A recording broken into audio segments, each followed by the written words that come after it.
Warming. तो global warming क्या है, हिंदी में इसको क्या बोलेंगे, भूमंडलीय ऊष्मन। तो ये क्या होता है भूमंडलीय ऊष्मन, इसके कारण होता है ग्रीन हाउस गैसों के कारण।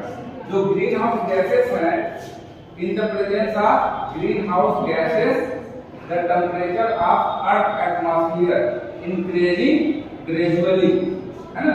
तो लगातार जो है ग्रीन हाउस गैसों के प्रेजेंस के कारण जो वायुमंडल का जो तापमान है, अर्थ का जो एटमॉस्फेयर का जो टेम्परेचर हो, क्या है, बढ़ता जाता है। ऐसा क्यों होता है, क्योंकि जो ग्रीन हाउस गैसेस होती हैं कौन कौन सी होती हैं, कार्बन डाइऑक्साइड, मीथेन, क्लोरोफ्लोरोकार्बन और नाइट्रोजन डाइऑक्साइड। तो इसमें जो कार्बन डाइऑक्साइड है सबसे ज्यादा ग्रीन हाउस गैस प्रोड्यूस करता है, ठीक है, सबसे ज्यादा इसका इंपैक्ट होता है। फिर उसके बाद मीथेन का, फिर क्लोरोफ्लोरोकार्बन, उसके बाद नाइट्रोजन डाइऑक्साइड।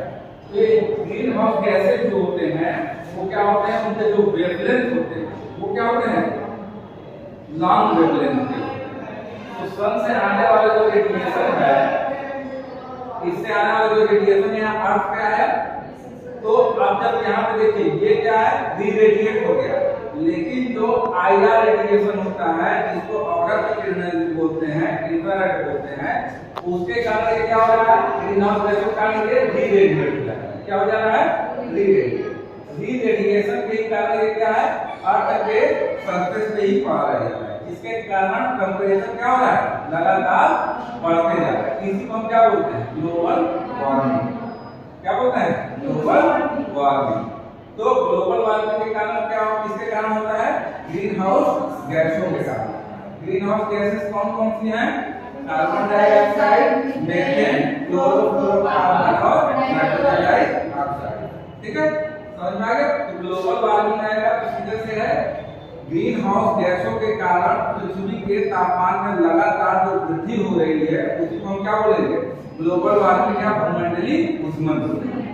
उसमें सबसे ज्यादा योगदान किसका है, कार्बन डाइऑक्साइड का। तो जो ग्रीन हाउस गैसेस होती है, इनकी वेवलेंथ, जो तरंग की जो लंबाई है वो क्या होती है, ज्यादा होती है। तो इस तरंग की लंबाई ज्यादा होने के कारण ये इनमें जो इंफ्रारेड होता है वो क्या करता है, अर्थ के एटमॉस्फेयर से बाहर नहीं जा पाता। अगर ये बाहर चला जाता तो हीट ये लिबरेट नहीं करेगा, लेकिन ये एटमॉस्फेयर में ही पड़ा रह जाता है, और जिसके कारण अर्थ का टेम्परेचर क्या होता है, लगातार ग्रेजुअली इंक्रीज करता रहता है। ये क्या है आपका ग्लोबल वार्मिंग, ठीक है, समझ में आ गया।